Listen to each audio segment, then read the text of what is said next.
That woke you all up. Good afternoon, everybody, and welcome to this meeting of the Licensing Committee, today, Thursday, the 28th of November.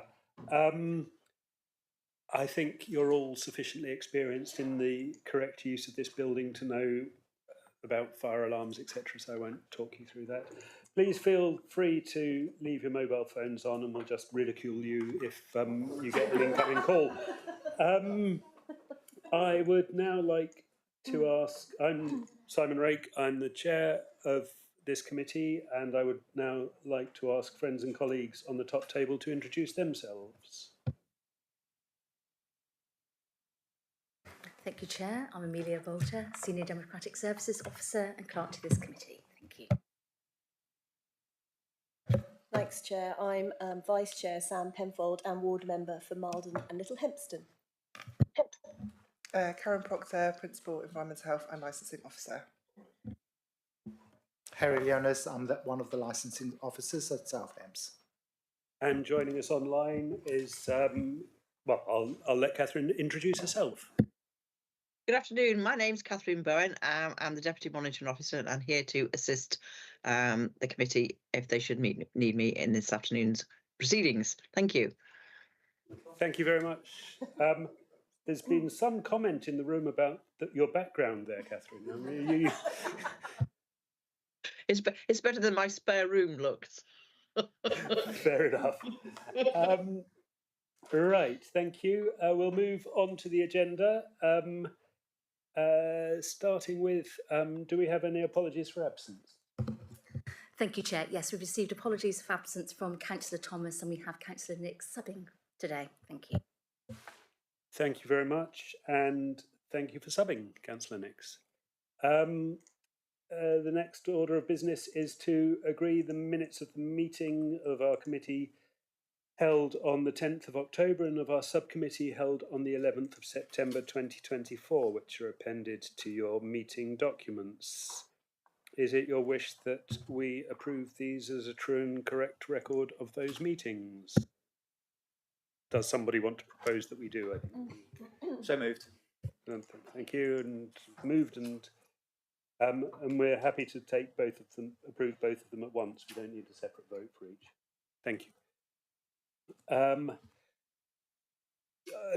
Division of the agenda. I see no reason to divide the agenda unless anybody wants to suggest one. No, thank you. Sorry, was there someone who did? Okay. Declarations of interest. Members are reminded of their need to disclose interests of any nature in our business today. Does anybody wish so to do? Thank you. In which case, I would like to ask Karen to present the report. Before I do, I'd like to thank Karen and Naomi, who can't be present today, for a thorough and comprehensive piece of work, which I will now allow you to present. And Harry, of course, as well. Sorry, Harry, sat there. Why isn't he mentioning me? All three of you. Thank you. Thank you, Chair. So it's a legal requirement under the Gambling Act 2005 to update our gambling statement of principles every 3 years. The statement sets out the licensing authority's approach to the regulation of gambling within the local authority area. In addition, this policy must promote the 3 licensing objectives under the Gambling Act 2005, which are preventing gambling from being a source of crime or disorder, being associated with crime or disorder, or being used to support crime, ensuring that gambling is conducted in a fair and open way, protecting children and other vulnerable persons from being harmed or exploited by gambling. While the policy statement may set out a general approach to the exercise of functions under the Act, it should not override the right of any person to make an application and to have an application considered on its merits. Additionally, the policy statement must not undermine the right of any person to make representation on an application or to seek a review of a licence where the provision has been made for them to do so. As a district council, we are responsible for licensing land-based gambling, such as betting shops, bingo halls, arcades and gambling machines within licensed premises. we have no authority in relation to online gambling or the National Lottery. The current Statement of Principles will be in effect until the 31st of January 2025. We therefore need to ensure that an updated version is approved and in effect before this date. We have undertaken a consultation with responsible authorities, local gambling businesses and other relevant organisations as per the requirements, and a list of these are at Appendix B. We have come to you today to request that you consider the draft policy and the responses received during the consultation period to then recommend to Council to adopt the policy at the meeting on the 5th of December 2024, subject to any further changes you may deem necessary. The draft policy for consideration is at Appendix A. The proposed new sections include safer gambling and social responsibility and gaming in alcohol licensed premises. We've also added further information on our expectations for gaming machines and small society lotteries. Other changes include updates to dates and links. Appendix C shows the responses received to the consultation and the draft policy. At Appendix A includes the changes we have made in response to those. Please let me know if you have any questions or if there are any other changes which you think may be required. And if the committee is satisfied with the statement, we would request that this is recommended to Council on the 5th of December for adoption to come into effect on the 31st of January 2025. Thank you. Thank you very much, Karen. So I'll come to you in a moment, Councillor Panel. So yes, as Karen sets out, I mean, we are largely just translating into local policy things that have been decreed on high, and our scope is limited to that. So if members can bear, I mean, you know, I think we all might have a personal view on the gambling industry as a whole, but yeah, if we can discuss what we can discuss, as it were. Thank you. Councillor Pennell. Thank you, Chair. Yeah, just to say, with my sub-editors, former sub-editors, I have spotted a couple of little typing mistakes, and then something that's a little bit more significant, I think, but maybe a bit explainable. If we go to page 64 of our report, page 50 of the policy, it's only a very small thing. 4.2, line 3, that's branches of the Royal British Legion.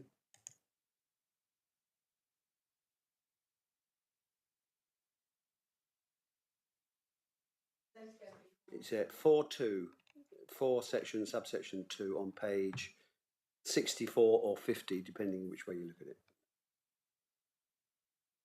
Third line of 4.2.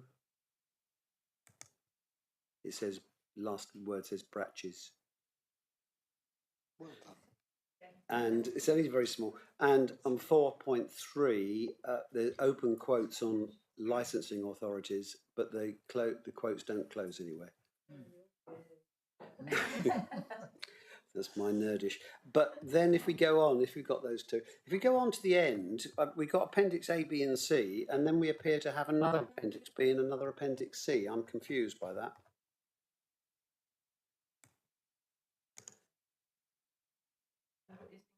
No, after those bits.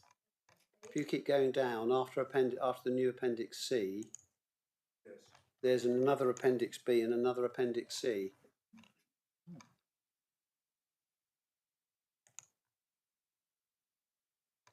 So whether they should, if they are appendixes, whether they should be D and D, I don't know, but unless there's an explanation as to why they've appeared like that. I think that's page 80, isn't it? And page 80 and page something or other, page 85.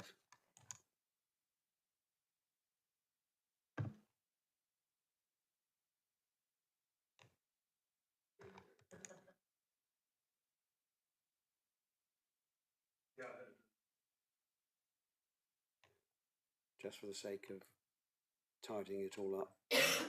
I mean, I thought I might have made a mistake, but if not, perhaps we can just amend those.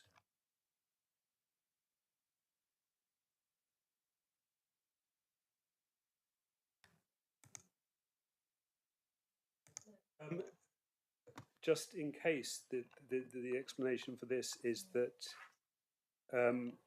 the first appendices A, B, and C to the policy, and which is itself Appendix A to the agenda, and then the second appendices B and C are to the agenda rather than to the policy, if you follow. No. Okay, so the policy document, which runs from Right. has three appendices A, B, and C, and the agenda has three appendices A, B, and C. The policy being Appendix A, and then the. But anyway, it's so. It does, as long as it makes sense, that's fine. Well, I think it potentially makes sense if you imagine that the policy ends on page 78 of our agenda pack. Is it worth just adding on the second appendices that they're appendices to the agenda rather? Yes. So that's Appendix C to the policy, Yes. and then B of the agenda. Where's A? The policy is A. All right. All right.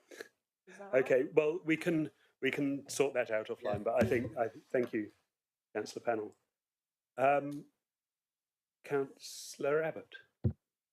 Well, you sounded happy, Councillor Rake, but you know, we're going to agree something here, even to where the quotation marks end on the earlier point. So, you know, if we could call them annex rather than appendix for one set, then I'll be happier voting. Fair enough. Yes. I mean, I think that we're agreeing a recommendation to the to full council that they adopt this. By the time it reaches full council, it will have been stripped out and put in a different agendas. But yes, no, I absolutely think that we should. And I'm completely wrong. They should actually be listed. They should in the supporting information list. Although that can't be right either. Just ask expert help. Well, I mean, sorry, Karen, you should feel free to jump in and stop me floundering around. Yeah, no, I completely agree, and I understand that it's confusing, but Chair is absolutely right. The statement of principles report finishes at page 78.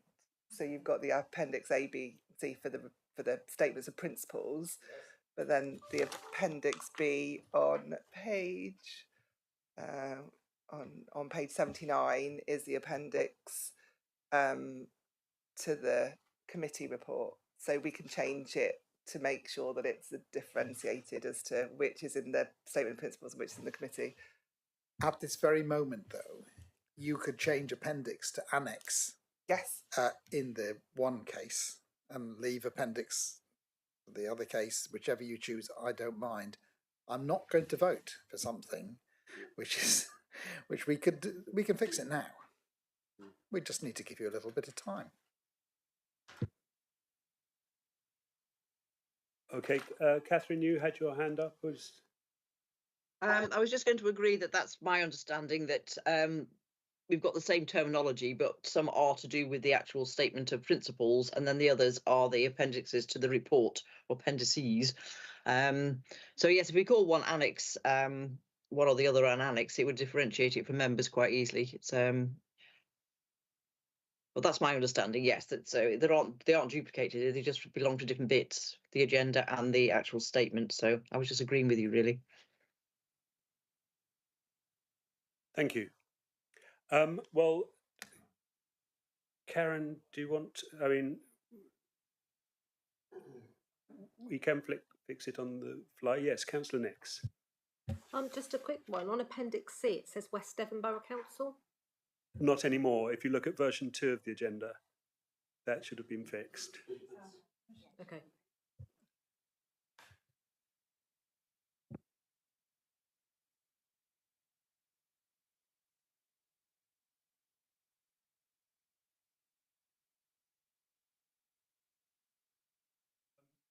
Perhaps if we call the appendices to the report annexes, and then we don't have to change much of the draft statement of principles because they're already referred to as appendices in that draft policy.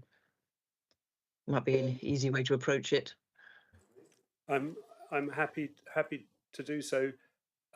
Victor, sorry, Councillor Abbott, what level of assurance do you need that this problem will be fixed before you'll vote? We gave our colleague officer just 5 minutes to help sort it out. I would have thought, we can go off and have a cup of tea or something. It's that I would like to vote on I quite understand. Okay, so I propose that we take a 10-minute recess so that Karen doesn't feel that she's under huge pressure, and then we'll reconvene in 10 minutes' time. So at past, and hopefully by then we'll have a document. Do you reckon, is that reasonable, Karen? Yeah. Okay, thank you. Yeah.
Thank you for your forbearance, members. I think we have now sorted out the issue and hopefully it's clear what are appendices to the policy statement and what are annexes to the report that we have before us. If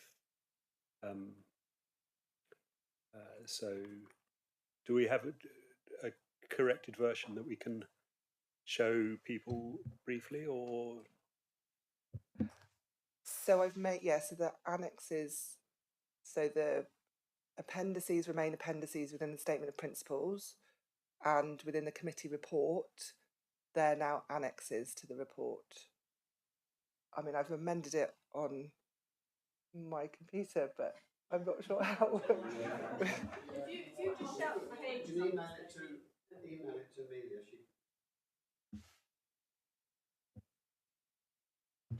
Whilst that's happening, does anybody want to comment on the content rather than the form of the document?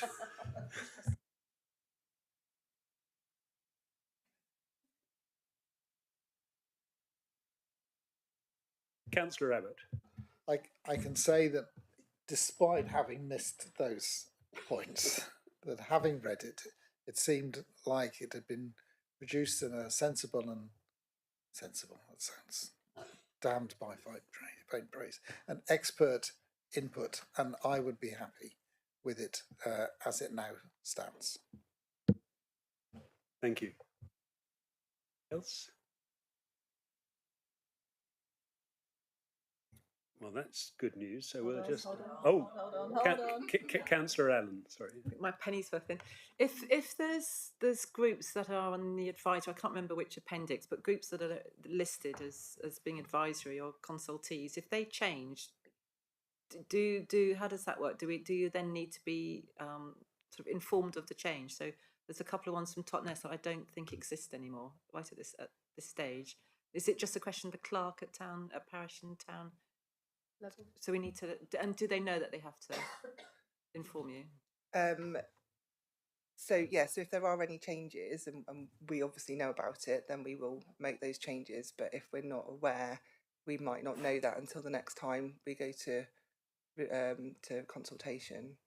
So if, for example, a Chamber of Commerce no longer exists but is on this list, is this something that you need? I mean, I can ask, maybe we could put a note out to towns and parishes that if these organisations change or fold, that this needs to be, that you need to be told about it. That's quite a... Yeah, absolutely. Yeah, okay. Yep.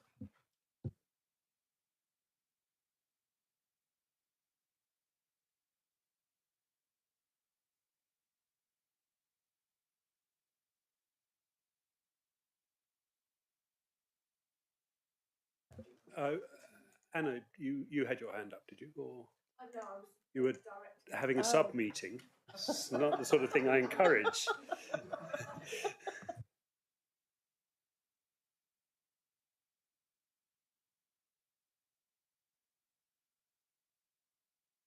Okay, just wait.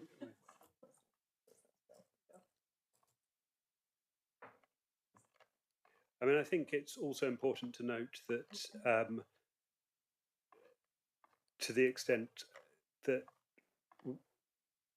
we have very few, only one licensed bookmakers or turf accountants in the district. So the majority of the licensing activity relates to slot machines in pubs and the like, and amusement facilities. And I think that from that point of view, I mean, it's there seems not to be a need for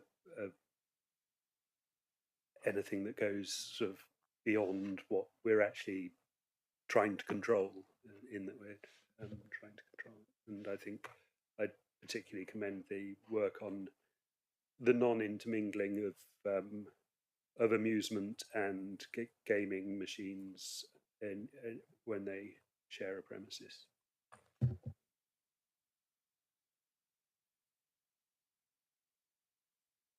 Yes, please do. Just I think what Simon was talking to there was we had an opportunity, if we wanted to do a draft area profile, a profile of where there might be hotspots that we don't want to put sort of gambling premises because they might affect vulnerable people or children. So, but because we only have one gambling premise or betting shop at the moment, it doesn't seem a need to do that. So I think, is that what? Yeah. Yes, I mean, I think, and I think the area profile thing would be useful if we felt we were going to be facing a flood of applications for licensed premises next door to schools. But in any event, to an extent, those issues could be addressed under the child protection licensing objective when the license application came in. So it's Councillor Panel. Yes, there was an item on the news yesterday about the government coming down harder on gambling companies. They were asked to contribute voluntarily towards helplines and advice for people who are suffering from gambling addiction. Apparently, some of the companies have made a voluntary donation of £1. So I understand there's going to be a lot stricter, and I think some compulsory contributions. I just wonder if that will have any effect in the South Hams, and if there are any comments from Karen about what help is available for people who are suffering from gambling addiction, and are there easy pointers for us for us to explain to people where they can go for help? Yeah, so there are you've got Gamble Aware and other supporting agencies and organisations out there. We would signpost people, but we would probably utilise the support services of Devon County Council Public Health teams, who are better placed to support that area of work. So yeah, we would definitely signpost to the right organisations. I mean, it's useful for us as members to know, should we come across that sort of thing as well, to know where to go as a first resort. Thank you. I believe Amelia is going to circulate the amended document by email. So you're seeing as you'll have your laptops with you, that should come zinging through. A couple of other points that I thought might be worth drawing members' attention to. One is mainly small society lotteries. Is obviously something that does take place quite a lot, and generally for very good reasons. It might be worth members being quietly in touch with people organising those, just to make sure that make them aware that they are doing so within a regulated framework, and that they should be, for their own good, should be cognizant of what's expected of them under the rules, and that our team stands ready to help guide them through that should the need arise.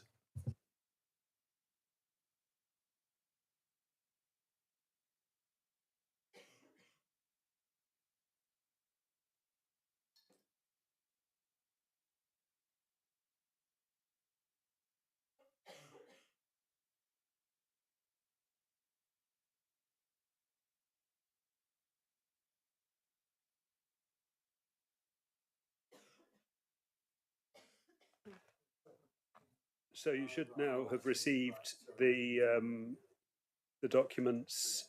So this now shows the report with Annex A, which itself has appendices A, B, and C, and then further annexes being the list of consultees, the consultation responses, and the equality impact assessment.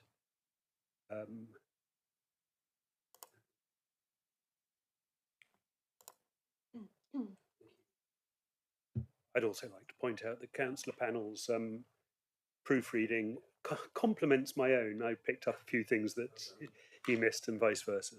So it's going to be the most perfect document.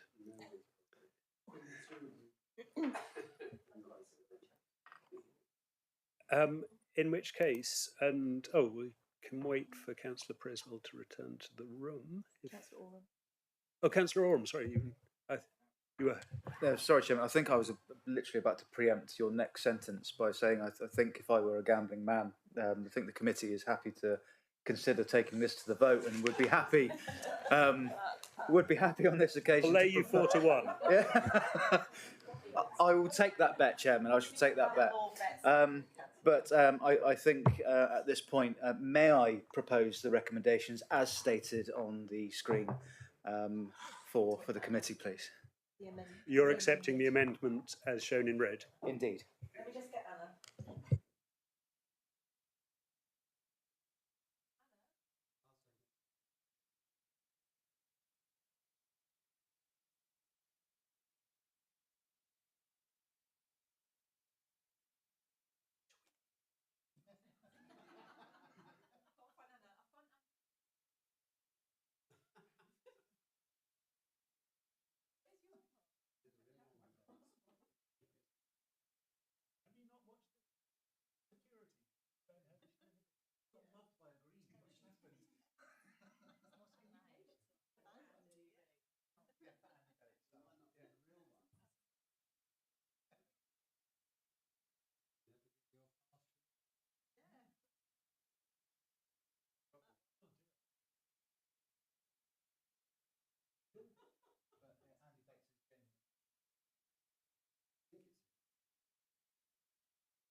Right.